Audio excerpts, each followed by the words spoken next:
Se você foi criança ou adolescente nos anos 90 e era vidrado na programação da Rede Manchete, talvez você se lembre desta voz aqui. Mas afinal, o que era esse tal de... Vamos recordar ou conhecer neste Trivia Box. Estreando na TV em 8 de novembro de 1996, a US Mangá Corps do Brasil foi a verdadeira apoteose em um ano intenso para a animação japonesa em nosso país. Só nesse ano estreou Guerreiras Mágicas de Heir, Fly e Dragon Ball no SBT e Sailor Moon, Samurai Warriors e Shurato na Manchete. Isso sem contar, claro, as dezenas de títulos lançados diretamente para o mercado de vídeo, pegando carona no sucesso dos filmes dos Cavaleiros do Zodíaco em VHS. Peça pro papai ou pra mamãe ir buscar na loja mais perto uma fita dos Cavaleiros do Zodíaco e prepare-se para as maiores batalhas. E por causa dos próprios Cavaleiros do Zodíaco, uma máxima do mercado brasileiro começou a ser revista. A máxima de que desenho é coisa para criança. Pera lá. No auge do sucesso de Seiya e companhia enlatada, era possível observar que os marmanjos também paravam na frente da telinha para acompanhar as aventuras dos heróis, tanto quanto a garotadinha que comprava os bonequinhos e as balas Zung. E foi então que, interessados nesse filão promissor, os engravatados da Manchete resolveram chutar o balde e investir ainda mais em animações japonesas naquele ano de 1996. E assim nasceu o...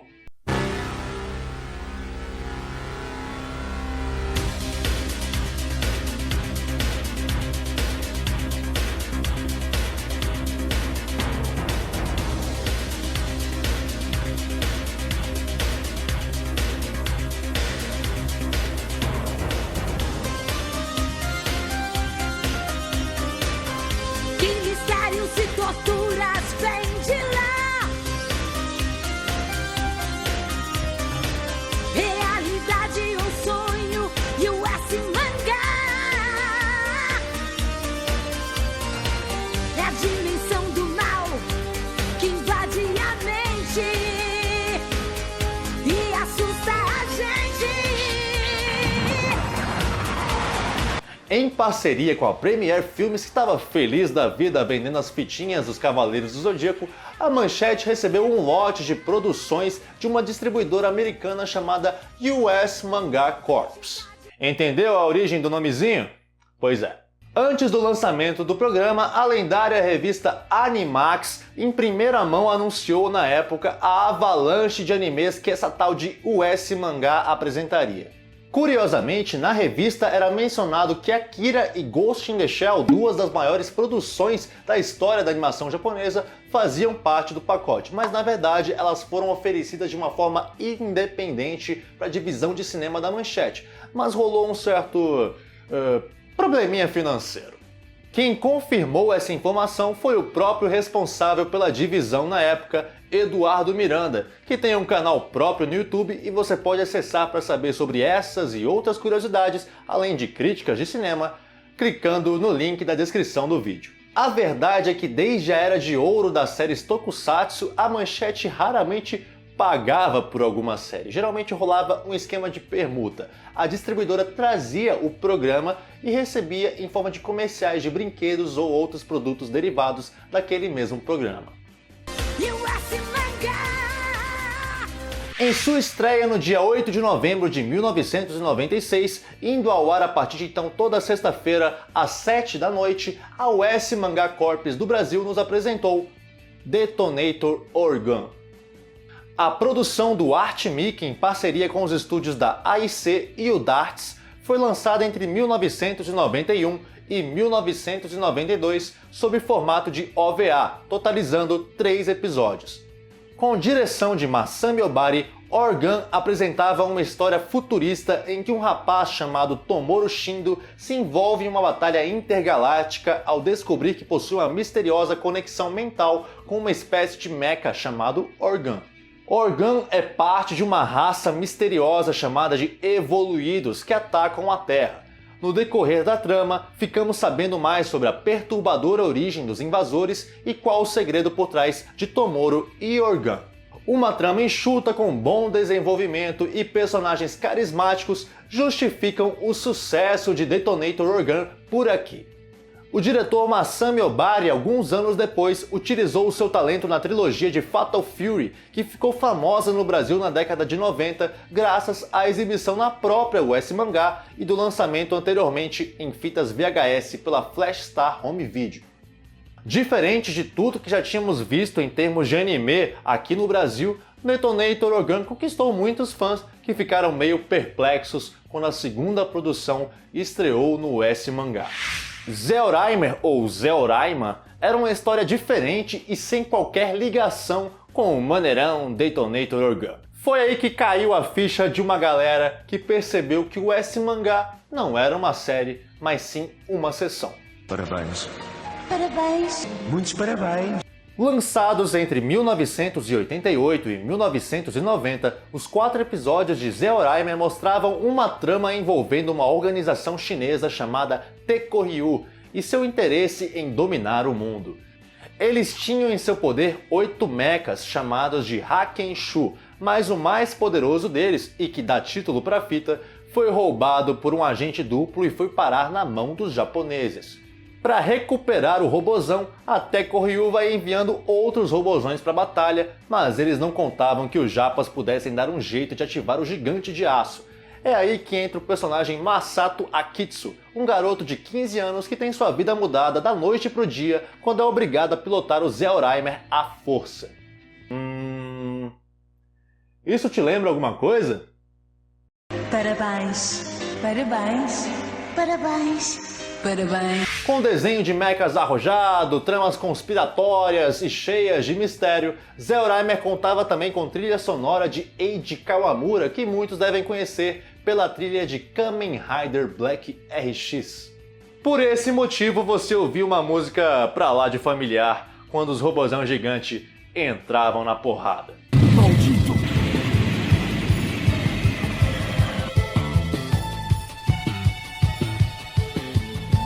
Organ e Zeoraimer fizeram um relevante sucesso no universo dos robôs gigantes japoneses, tanto que eles fizeram parte da franquia de jogos Super Robot Wars da Bandai Namco, onde um monte de mechas famosos da Terra do Sol Nascente luta um contra o outro numa parada doida que só quem jogou sabe como é bom. A terceira produção a ir ao ar no bloco US Mangá foi também a mais polêmica de todas e com certeza uma das séries mais violentas que já passaram pela nossa TV.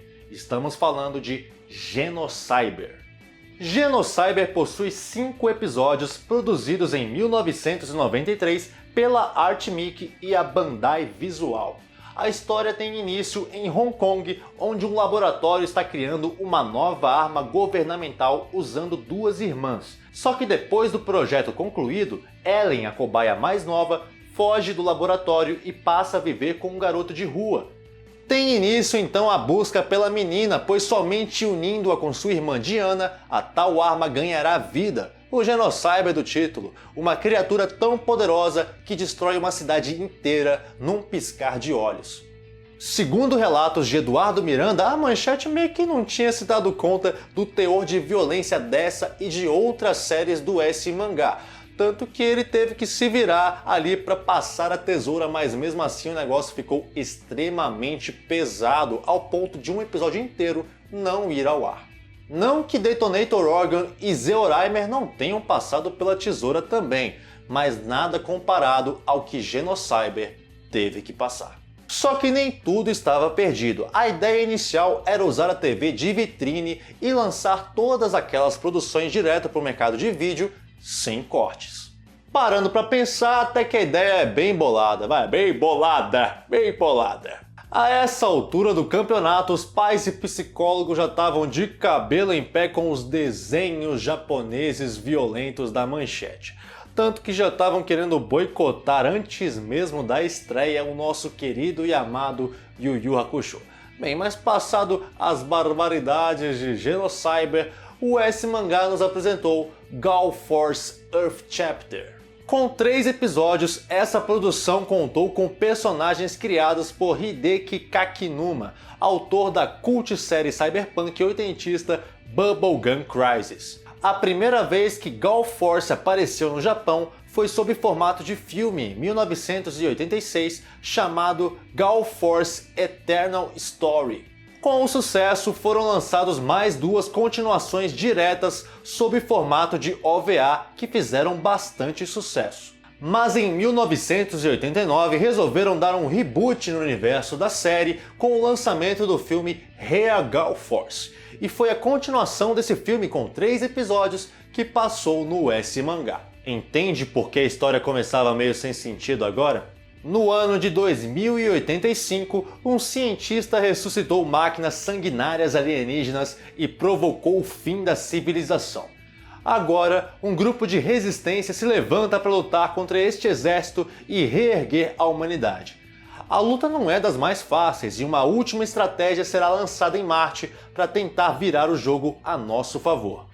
Com uma animação fraca e um elenco de vozes bizarro na versão brasileira com direito a Hermes Baroli fazendo uma mulher, Gale Force Earth Chapter encerrou essa primeira fase do S-Mangá sem aquele brilho deixado por Detonator Orgun lá no começo. A partir de 1997, a US Mangá Corps do Brasil entrava em sua segunda fase com a continuação de Gale Force Earth Chapter, intitulada Gale Force New Era. Passados 200 anos após a história anterior, vemos todas as personagens do anime reencarnadas em versões futuristas ainda na sua luta eterna contra as máquinas. A produção lançada em OVA no começo dos anos 90 no Japão só teve 2 episódios fracos em todos os aspectos, e que só ficaram ainda piores com as necessárias edições da US Mangá. Ao lado de Genocyber, outro anime pesadíssimo para se passar no início de noite de uma TV aberta, atendia pelo nome de MD Geist, o garoto propaganda da US Mangá americana que tinha origem em um anime considerado cult por muitos, lançado em formato de OVA em 1986. Na história, cientistas criam máquinas de guerra chamadas de MDS, que fogem do controle e são condenadas ao extermínio. Mas uma dessas máquinas sobreviveu e quando desperta só sai mutilando quem estiver pela sua frente. Não satisfazendo-se, o cara ainda resolve acionar uma arma apocalíptica para dizimar o que restou do planeta. Ah, um detalhe, MDS é a sigla para Most Dangerous Soldier, ou seja, as máquinas de guerra são homens. 10 anos depois, uma sequência do OVA original foi lançada e chegou no Brasil numa velocidade impressionante, poucos meses depois de ser lançado no mercado. Em MD Geist Death Force, a história se passa 1 ano após os eventos vistos no OVA anterior, e desta vez Geist encara um outro MDS como ele, além de continuar sua saga de conseguir pôr a arma de destruição em massa, Death Force, em ação para que ela possa encontrar um adversário à sua altura para o combate. Lembra que comentamos que a Manchete parecia não ter muita noção do que tinha no pacote? A certeza disso veio com Ixer 3. Sequência de um OVA de relativo sucesso lançado em 1985, Ixer 3, também chamado de Ixer Reborn, foi um OVA com 6 episódios. O alienígena Big Gold quer tomar o universo para si e para proteger nosso planeta, a androide Ixer-1 se une com a terráquea Nagisa para liberar o Ixilion e fazer frente à ameaça. Depois de muita porrada, a guerreira consegue conter a ameaça, mas logo surge o Neos Big Gold no pedaço. A partir desse ponto que começa a história que assistimos, com a Terra contando com a proteção da pequena Ixer 3, já que Ixer-1 estava bem ferrada depois de encarar inimigos sozinhos no OVA original.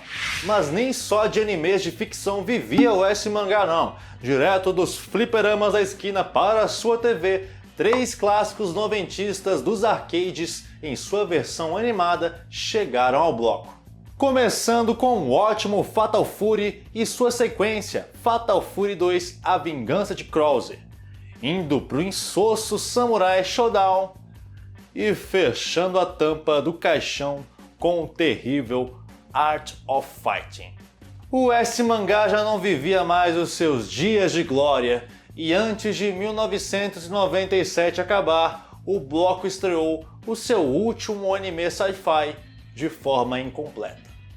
Battle Skipper era uma versão meio tecnológica de Sailor Moon, com a trama se passando em um colégio de meninas, em que um grupo de garotas luta secretamente sob o codinome de X-Stars, contra ameaças de todo tipo.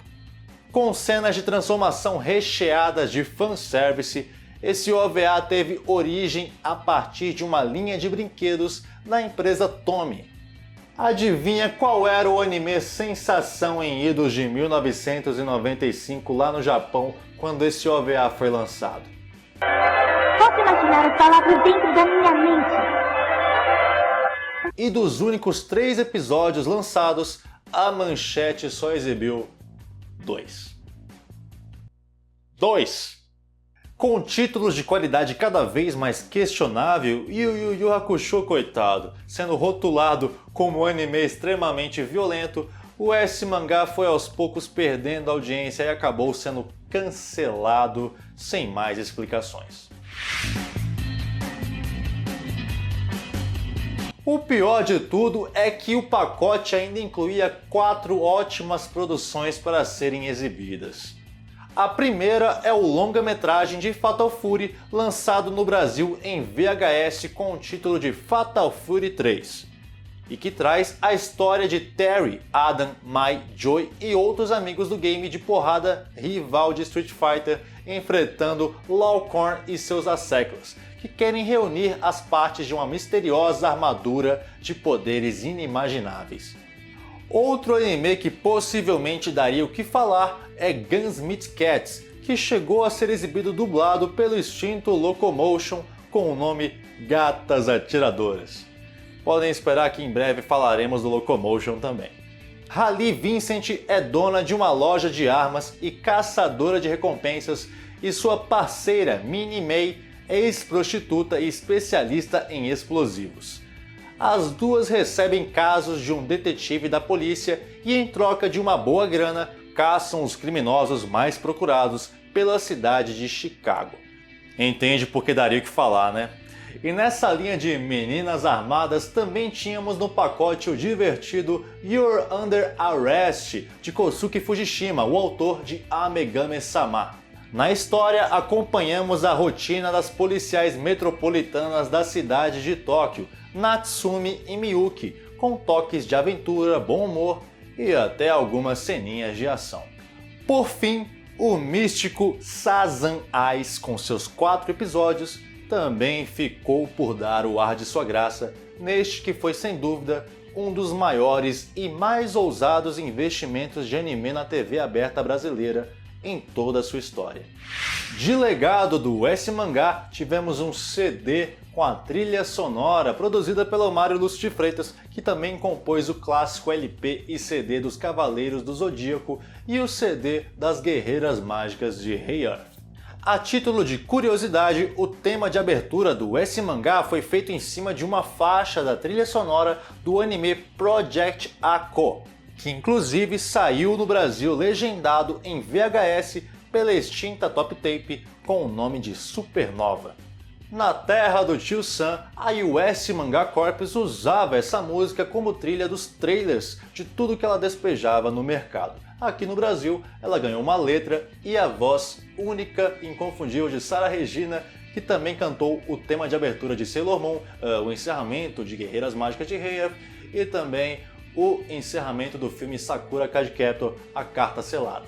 Também tivemos fitas VHS lançadas pela distribuidora Paris Filmes com episódios sem cortes de Detonator Organ, Zeoraimer e Genocide. Esse último só teve 2 fitas. Mas a coisa toda ficou só nisso aí mesmo.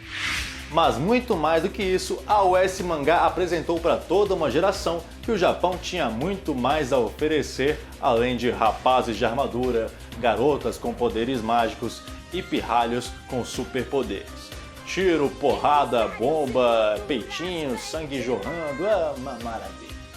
Ao som de uma música apocalíptica, muita gente até hoje vive sem entender direito o que era a US Mangá. mas esperamos que tenhamos com essa edição do Trivia Box deixado bem claro o que foram aqueles verdadeiros anos incríveis. Esse Trivia Box termina por aqui e se tudo der certo a gente se vê semana que vem com mais o tema. Não deixe de sugerir um tema que você gostaria que a gente abordasse aqui. Curta, assine o canal e um agradecimento especial ao Eduardo Miranda, que contribuiu com algumas informações para que esse vídeo aqui fosse possível. Até a próxima. Falou!